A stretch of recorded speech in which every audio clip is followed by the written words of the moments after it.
بسم الله الرحمن الرحيم الحمد لله رب العالمين والصلاة والسلام على أشرف المرسلين سيدنا ونبينا وحبيب قلوبنا محمد اللهم صل على محمد وآل محمد وعلى أهل بيته الطيبين الطاهرين ورثة النبوة والرسالة. salaamaaleykum maa ngi nuyu mbokk yi yëpp di leen sant di leen gërëm ci guddi bi nga xam ne mooy guddi Ashura balaa ma dugg ci question yi nga xam ne dañu ma ko posé dama bëggoon fàttali rek wax leen ne Imam Hussein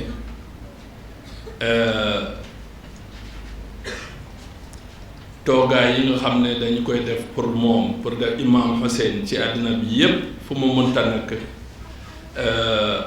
ñoom ñu ngi koy xool ñu ngi yegg exactement mouvement bu nekk nit bu nekk lu mu def rek ñoom ñu ngi koy yegg ñu ngi koy xam li may wax mooy suñu yenent bi Muhammad sallallahu alayhi wa sallam Sayyida Zahra alayha salaam imaamu Ali Fatima Zahra imaam Hussein ak 12 imaam yi ñi nga xam ne dañu nekk ay martyr ak ki nga xam ne mu ngi dund mu ngi ci àddina bi ak ñoom ñépp deewuñu parce que yàlla mu ngi ñuy wax ci alquran wala taxsabanna alladina qutilu fi sabilillah amwaatan bal ahyaun inda rabbihim yurzaqun kon ñoom ñu ngi dund ñu ngi gis li ñuy def yépp ku nekk bàyyi liggéeyam ñëw toog guddi bu nekk trajet bu muy def ak li muy service yi muy def fii yépp Imam Hussein ñoom ñu ngi koy gis ñi nga xam ne aussi taxaw nañu pour suba ñu mun a jaale suñu yonent bi Muhammad sallallahu alayhi wa sallam def ci seen doole ak seen alal ak seen temps ak seen yépp ñu xam ne imaam yi ak yonent bi ñoom ñu nga gis loolu te xam nañu loolu ñoom nag ñooñu gën a tabe ñoom soo leen defalee rek il faut que ñu defal la ba nga doyal yow kon loolu moo tax incha allah war nañu sant yàlla ki nga xam ne may nañu ñun chance ñu bokk ci ñi nga xam ne dañuy dundal guddi Imam Hussein bi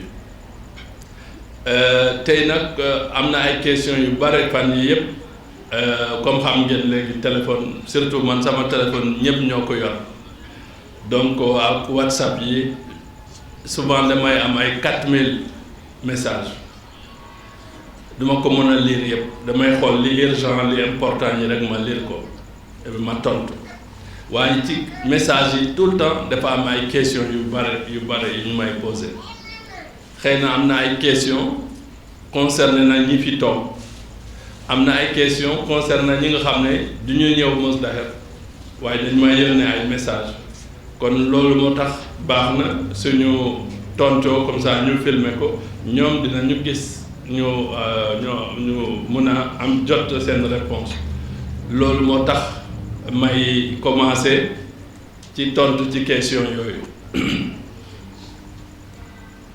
première question bu ñu may poser mais boobu yaakaar naa ñi koy poser ci ñun lañu bokk ci suñu communauté yi lañu bokk dañu may wax toujours Chérif yow cheikh yi yëpp ñi nga xam ne dañuy liggéey ci ahlul madhab ahlul bayt da ngay gis dañuy wone lu leer seen marja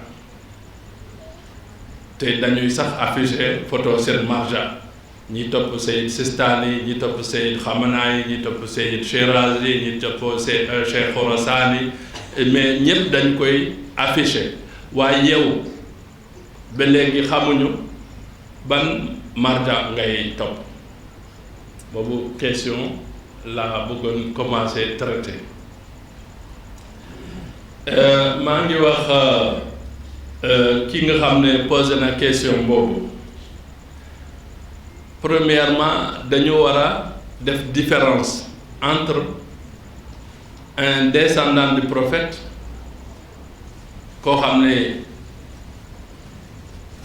ci seetu yonent bi Muhammad sallallahu alayhi wa sallam te muy liggéeyal maamam liggéeyal yàlla ak un cheikh. Déjà il faut faire la différence.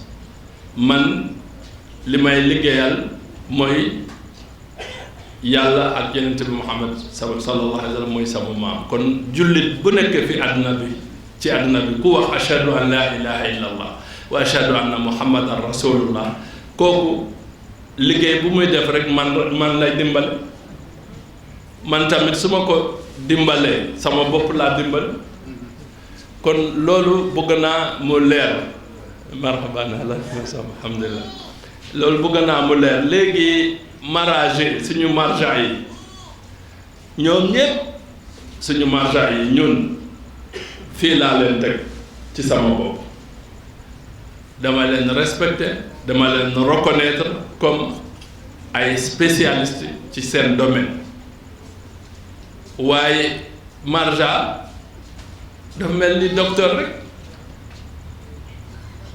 ku malade ku feebar yow kan mooy sa marja docteur. soo feebaree rek sa marja mooy docteur su sa oto su paanee rek sa marja mooy mécanicien bi du noonu la. kon sa néeg bi su amee ndox muy dugg foofu ci taw bi il faut nga woo kii maçon mu defar ko kooku mooy sa marja. kon ñun marja yi yëpp dañu leen respecter premièrement. deuxièmement man je ne suis pas un cheikh, je suis un shérif et je n'ai pas choisi ça. Personne de nous ici, personne ne choisit de quelle famille il va être. Ça c'est la volonté de Dieu. Donc bëgg naa ñëpp xam ne kon ñun lan à quel moment la ñuy soxla marja. dañuy soxla docteur dañ koy soxla suñu feebaree. mécanicien dañ koy soxla suñu oto dafa paan. waaye su dee sa oto mu ngi marché bu baax oto bu bees la amul benn problème lu tax ngay dem ci mécanicien. ou bien sa yow te am bonne santé feebar loo amuloo benn problème lu tax ngay dem ci docteur. kon ñun depuis 20 ans ñu ngi liggéey fii alhamdulilah musuma gis ki nekk fii Mozdahir mu ñëw fii poser fii question boo xam ne ñun mënuñu ko résoudre fii. kon ñun suñu oto mu ngi fonctionner mu ngi rouler bu baax lu tax ñu bëgg man forcément il faut que ma dem ci mécanicien. bés bu ñu soxlee marja incha allah ñoom ñu ngi fii ñun lañu fi nekkal. kon loolu bëgg naa ñëpp xam loolu xam ñun alhamdulillah pour l'instant on travaille li ñuy def mooy jël li nga xam ne moom la yàlla wax yonent bi wax ko imaam yi wax ko ñu jottal ko ñu jox ko nit ñi. ñun waxuñu dara man jëluma dara ci sama poche di ko waxa déedéet man su may wax toujours damay wax li imaam yi wax li yonent wax li yàlla wax jeex na. law sami annaas mahasina kalaamina la tabauna. imaam bi nee na nit ñi suñu déggoon suñu wax ak baaxaay suñu wax dinañ ñu topp. kon man duma yokk dara ci li imaam yi wax duma ci wàññi dama jël li ñu wax rek jottal ko nit ñi jox ko nit ñi. kon question boobu yaakaar naa leer na. beneen question c'est une sœur à nous qui a posé la question de Mozdahir. Et je crois que un de mes discours ci sama benn discours mos naa wax ne wal fajri wa layaalin ashrin. ma ne layaal ashr yooyu ñuy wax foofu mooy layaal ashr muharram bi. kon la sœur elle me dit mais su dee loolu la lu tax yàlla waxu ko mu leer le mu bañ ko nabb. je crois c'est ça. donc c'est ce que la question de la sœur, mais je peux sentir la question, je lis ça, comme ça va être beaucoup plus clair. Ali Muhammad.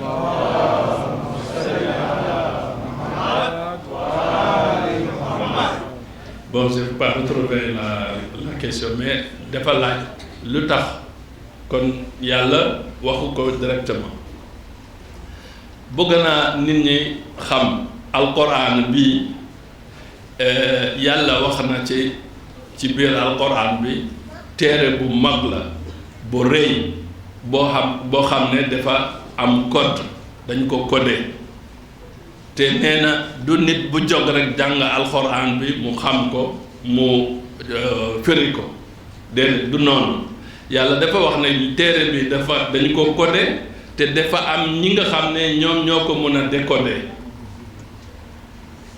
mu ne fa bismillahi arrahmani irrahim fala uqsimu bi mawaqi nujum wa innahu la qasamun law taalamuuna adim innahu la qur'anun karimun fi kitabin maknunin la yamassuhu illa almutahharun المس هنا ليس بلمس اليد لا بالعقل والفهم والإدراك يعني لا يفهم معاني القرآنية الغامضة إلا الراسخون في العلم إلا المطهرون نينا القرآن بي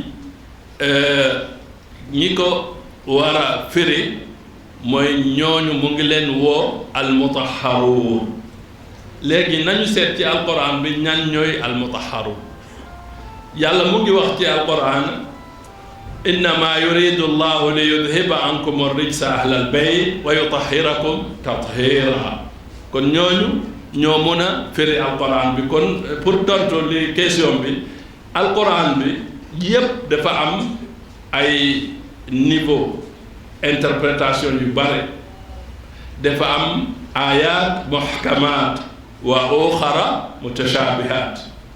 Il y a des versets implicites et il y a des versets explicites. Et ça, c'est les deux faces. Maintenant, Al-Quran bi ci boppam am na li ñuy wax zahir ak batin mu nekk 4. Après ci biir am na li ñuy wax nombre mooy valeur numérique yi mu nekk 5. am na ci biir boo xam ne dañuy wax lettres yi les lettres. Par exemple, Bismillahir Rahmanir Rahim, il y a combien de lettres?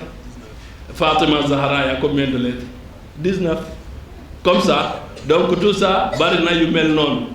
Donc, lolu moo taxoon benn bés ma wax leen alquran bi dafa am 7 niveaux d'interprétation. Du ñëpp ñoo mën a comprendre. Pour dellu ci question sœur bi, su ko yàlla waxoon ba mu leer nañ moo tudd tuur yi waa kër yenent bi kon noonu waa kër yenent bi ñi nga xam ne ñoo leen rey dinañ ko dind ci alquran bi dañ koy dind rek mu jeex dañ koy effacer rek ci alquran bi comme ça alquran bi mu ñëw kon dina nekk alquran bu ñu yor tey dinañu dindi li pour nekkoon tuuru ahlul bayt mais yàlla ci xikamam ci secret yi nga xam ne moom la kii dafa jël def ahlul bayt ci biir alquran bi yépp loolu moo tax su ma waxee wal fajri wa layaalin ashrin mën nañu foofu génne interprétation yu bare comme su ma waxee par exemple am na ay versets yu bare ci alquran soo ko xoolee rek da ngay gis ne soo jëlee versets yi nga compter valeur numérique yi dafay correspondre ak valeur imam bu nekk tuuram yàgg na am na ay discours yi nga xam ne dégg ngeen ko ci man yu mel noonu kon lii moom li nekk foofu da yàlla def ko nobb parce que ñi nga xam ne dañu toujours contre li nga xam ne moom la yàlla taxawal def nañu lu nekk rey nañu ay yeneen rey nañu qatalul anbiya wa dabahu abnaahum rey nañu seen ay doom def nañu ne kon ñooñu mënoon nañu encore dindi loolu ci Alxuraan bi loolu moo tax nag yàlla moo def miracle boobu ñu bëgg a effacer valeur ak place ahlul bayt ci Alxuraan waaye tey soo xoolee ñoom def nañu lu nekk dem nañu ba rey imaamu Ali Fatima Zahra al Hassan al Hussein Karbala def nañu lu ñu def yóbbu yëpp mais yàlla def na ñoom ñoo fay ahlul bayt. tey soo demee Chine da ngay def ay fekk ay shérif, soo demee Amérique Espagne nga fekk ay shérif. kon finalement ñi nga xam ne ñoo bëggoon arrêté waa kër Yonent bi ñoom seen nasl moo arrêté. kon xaw ma ndax leer na alquran bi dafa am plusieurs niveaux d'interprétation. par exemple soo jëlee Isa ci alquran y en a 7 fois. soo jëlee Adam ci alquran y en a 7 fois. soo jëlee Isa ak Adam nga collé nga jël ci valeur numérique ça te donne 7 encore. foofu tamit am na yooyu yëpp ay buntu la rek mais mun naa ñu ci waxtaan 2 heures du temps. donc question boobu yaakaar naa leer na. beneen question bi mooy ñu ne ma chérif yow toujours à Mousdahir les filles elles te saluent, jigéen ñi dañ lay jox loxo. dañ may yónnee message yu bari di ma attaqué ci loolu. mais ñu ne aussi dafa am ñu nga xam ne dañuy embrasser sujjóot ci sa loxo. ñu ngi may attaqué ci loolu aussi lu bare. donc loolu yëpp baax na ma leeral ko tey. Adama alayhi salaam bu ko yàlla wàccee ci suuf. la wax wa id qulna lil malaikati sujudu li Adam. yàlla dafa wax malaka yi sujudal leen Adam. sujud boobu du sujudu jaamu yàlla déedéet sujudu boobu sujudu respect. sujud boobu sujud ihtiram. sujud mooy teral nit won ko mbëggeel won ko ne bëgg nga ko. loolu moo tax yàlla wax malaka yi nañu sujudal Adam. kon su loolu sujud kay yàlla rek lañ koy defaral mais là yàlla wax na sujudal leen Adam. kon attention sujud dafa am ñaari façon. sujud boo xam ne sa nuyu la. sujud boo xam ne exprimer amour ak bëggeel bu ñu am ci nit. ak sujud boo xam ne boobu bokkul ak yii yépp mooy jaamu yàlla. kon il faut ñu séparer ko. beneen bi mooy suñu yenent Yaqub ak doomam yi bu ñu jëlee seen frère sànni ko ci teen bi yaakaar ne kooku dee na ba yàlla def benn bés ñu fekkaat ko Misra mu ngi nekk buur Yuusuf alayhi salaam. mais Yaqub bu mu ñëwee ànd ak doomam yi bu ñu gisee Yuusuf lan la alquran wax fa faqa'u saajidin xarru yaani saajidin. sujudu boobu tamit du jaamu yàlla. sujudu mooy respect mooy exprimer bëggal exprimer li ñu sentir ci nit ki. man nag ñu ngi may attaque ci loolu mais man li ma gis fii du Sénégal rek fu nekk nit ñu mag yi yëpp communauté yëpp dañuy def loolu ak seen sëriñ. mais suñu defee loolu ak seen sëriñ yéen su ngeen defee loolu ak seen sëriñ mu nekk doomu Yonent bi Muhammad sallallahu alayhi wa sallam ngeen def ko pour wane ne bëgg ngeen Yonent bi lan mooy encore indi foofu problème te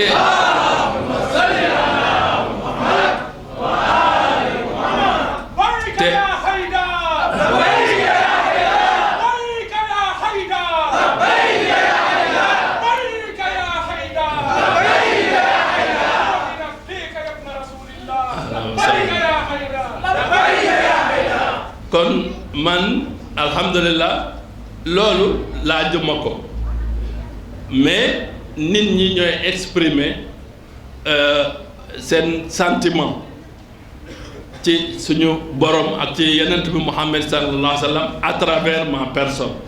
kon loolu dama koy nangu waaye man ku embrasser sama loxo yàlla xam na ne man damay embrasser boppam te dafay dugg ci sama biir xol.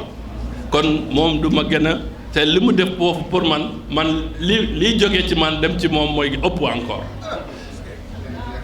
maintenant ñu dellu ci joxe loxo jigéen maa ngi leen laaj yéen Cheikh Taha vous les cheikhs regardez une femme c'est haram. je demande c'est haram ou c'est pas haram? C'est pas haram, oui. C'est pas haram si tu croises une femme ou tu rentres dans un bureau, tu trouves une femme. Et c'est pas haram, tu la trouves, tu lui dis assalamu alaikum. Mais regarder ou donner la main, c'est la même chose en réalité. Amul ben différence. Et puis, souvent, mais il y a des choses, c'est des traditions. Nous savons que nous sommes arabes avant même l'avènement de l'islam. Bon, maintenant, je raconte une anecdote pour fermer cette porte-là encore. J'étais à Bamako. C'était en 1998, je crois, si je ne me trompe pas. 1998, il y avait une rencontre de la Ligue islamique mondiale, je crois. Il y avait tous les chefs d'État à Bamako. Et il y avait les représentants de tous les musulmans dans le monde qui étaient à Bamako. À l'époque, c'est Alpha Omar Konaré qui était le président. Et il y a le représentant des musulmans de Suède, ñu jox ko parole. Jour bobu mu wax bu mu waxee ñëpp ñoo jooy ci biir salle parce que dafa wax ne ñun ñu ngi Suède amuñu bàmmeel su armeel amuñu armeel léegi ku gaañu il faut que ñu def ko ci frigidaire ñu bind lettre mairie bi contacter église. Après l'église, il y a des formalités, jox ñu place. Et souvent, on peut nous denc suñu mort 2 mois, 3 mois. Bala ñu jox ñu place pour qui. Mu ne amuñu foo xam ne mun nañu rendi foofu xar pour tabaski. Amuñu foo xam ne mun nañu daje foofu ñu julli. Ku lu mel ni tabaski ak korité ak yooyu. Ci terrain basket yi la ñuy dem abbi pour julli foofu ak yu mel noonu. La dafa wax ben nit joy mais dafa am ben personnalité bu mag bu nekkoon fofu xamoon na ma bu baax mu dem ci ñent président bëgguma leen tudd fii mu dem mu ne leen gis nga kii waa Suède bi problème bu mu am ki ko mën a régler man xam naa ko mu ngi fii ci mboolam ñu ne ko kan la mu ne Chérif Mohamed Ali Haïdara kii mën a régler loolu parce que am na ay relation ci àdduna bi yépp ñoom ñu woo ma ñu ne ma Chérif tu peux régler ça je leur dis je pense que oui mën naa ko régler ñu ne ma dañu la chargé yow nga def mission boobu ñaata nga soxla budget pour dem Suède defal ñu liggéey boobu ma ne leen soxlawuma benn dërëm dinaa fay sama billet avion dinaa fay sama hôtel dinaa defaat yépp et puis ma def leen compte rendu te man yaakaar naa yow Cheikh Taha gis nga journal boobu journal fu ñu ma def en première page waaw en Suède dañu def benn page bu mag ñu ne Chérif Mohamed Ali Haïdara a Muslim holy man visiting the city this week c'était ça le titre kon dama de woo samay mbokk samay xarit wax leen damay ñëw Suède ñu organiser ma rendez-vous ak gouverneur ak maire yi ak député yëpp surtout ñu organiser rendez-vous ak maire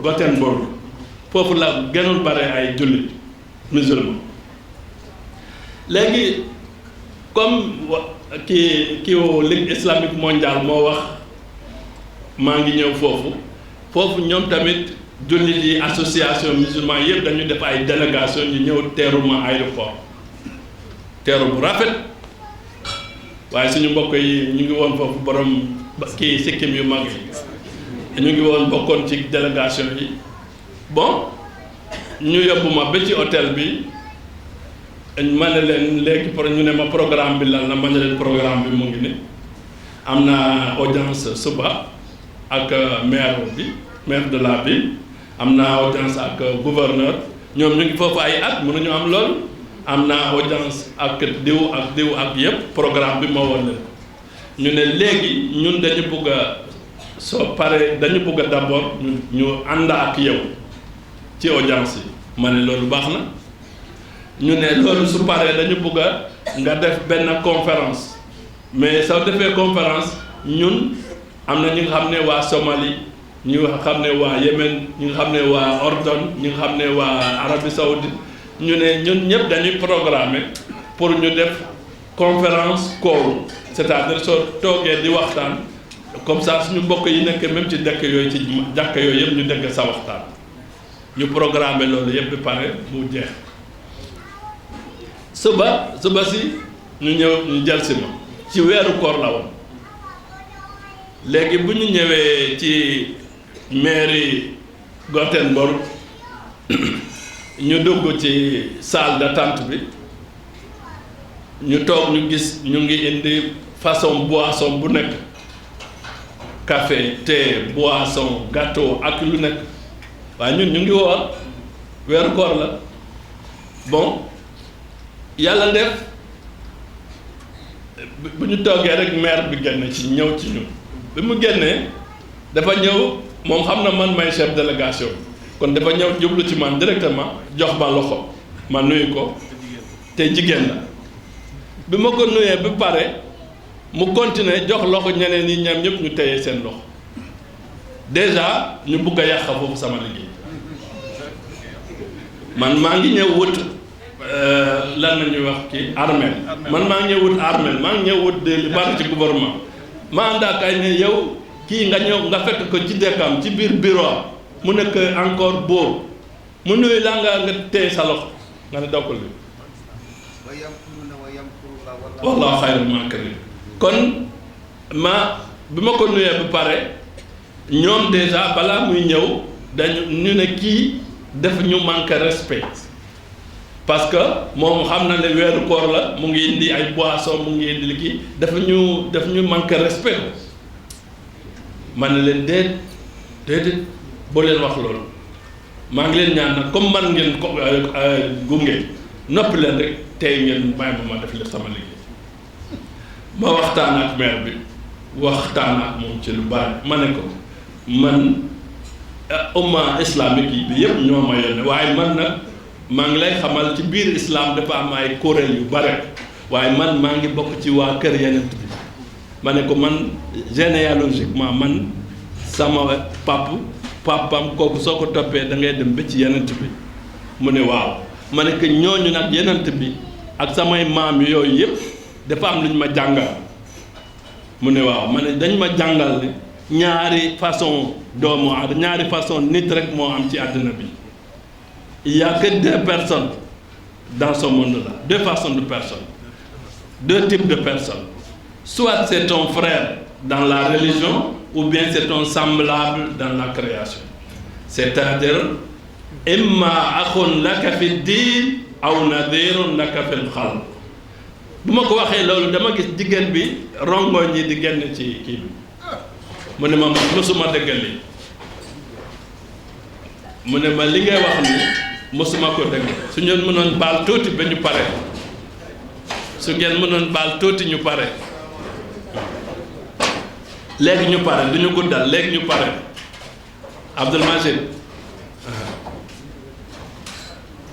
Abdoul Majid léegi ñu pare léegi bi ma ko waxee loolu jigéen bi dafa am rongoñ yi génn mu ne ma man nag kon maa ngi dëkk ak ay musulman mais xaw ma woon l'islam mu ne ma après mu ne bismillah servez-vous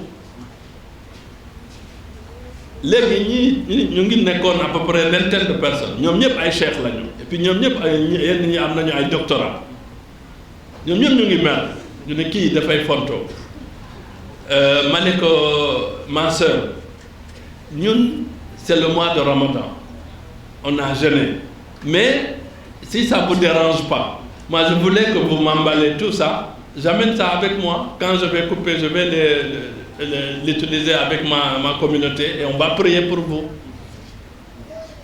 Elle a attrapé la tête, elle m'a dit excusez-moi, je savais pas, j'ai pas pensé au Ramadan. Et puis elle m'a dit, on m'avait dit aussi que les voyageurs ne gênent pas. C'est parce que j'avais mon conseiller pour les affaires islamiques. Donc comme je lui ai dit effectivement, moi je ne gêne pas, mais là c'est la communauté qui est ici. Donc c'est par respect pour eux, je ne veux pas manger, boire. Mais je veux amener ça.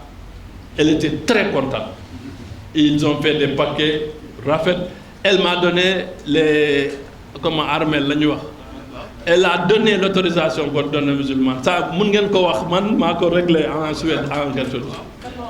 Elle a donné des espaces pour la prière. Elle a donné tout. Léegi ñu def rendez-vous ba pare mu des man sama conférence ci seen jàkk bi léegi bi ngoon ñëw conférence bi war a ñëw fekk affaire bi yëpp changé na ñoom dem nañu ñu ne kii il n'est pas sérieux kii ne ñun suñu xamoon nii la mel duñu ko ànd ak moom mu defa moom mu ngi nuy jigéen waaw et puis voilà kii mu ngi ñu ne daal même conférence call boobu yi ñu bëggoon def yëpp ñu annulé ko mais ñu ne quand même il faut que ñu wax ko parce que c'est notre devoir bon bu ñu ñëwee y avait beaucoup de monde cheikh bi jël parole mu ne Chérif vraiment nga baal ñu mais tu es un frère suñu gisee loo xam ne rafetul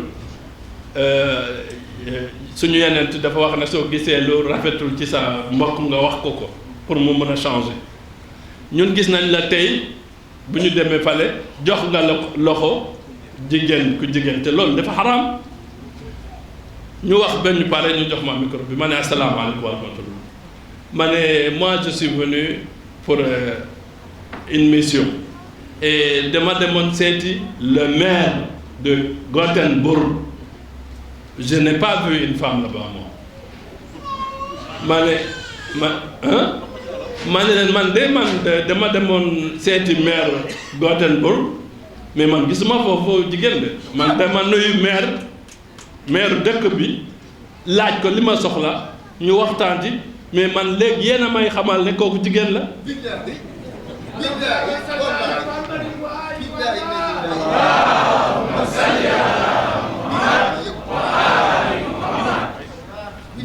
donc voilà moi ce que je peux répondre par rapport à ceux qui disent que man maa ngi l'être humain a des niveaux. Il y a des êtres qui sont sensibles, il y a des êtres qui ne contrôlent pas leur nafs, il y a des êtres qui ne peuvent pas se contrôler et il y a des êtres qui ne sont pas esclaves de leurs désirs et je fais partie de ces gens. Je ne suis pas esclave de mes désirs. Non.